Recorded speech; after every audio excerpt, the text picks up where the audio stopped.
সম্পূর্ণ আমার decision ma'am. হয়তো এটাতেই আমার সবচেয়ে ভালো হবে।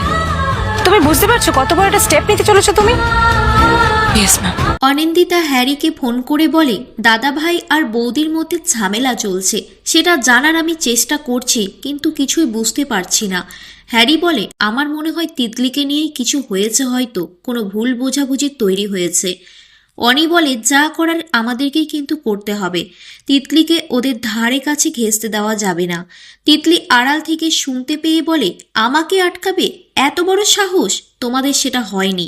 খেলা এবার আমি ঘুরিয়ে দেব, আমি যেভাবে যেভাবে চাইব সেভাবেই এবার খেলা হবে। হ্যারি বলে তিতলি চায় না রাহুলদা আর রাহির মধ্যে সম্পর্কটা ঠিক হয়ে যাক। তিতলি হচ্ছে এক কথায় বলতে গেলে সেলফিশ, কারো ভালো ও দেখতে পারে না। আমার রাহিকে নিয়ে খুব খারাপ লাগছে।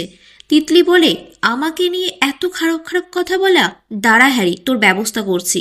তোর আর অনিন্দিতার মধ্যে যে সম্পর্কটা চলছে সেটা কিভাবে সবার সামনে আনতে হয় এবার শুধু দেখবি তুই হ্যারি।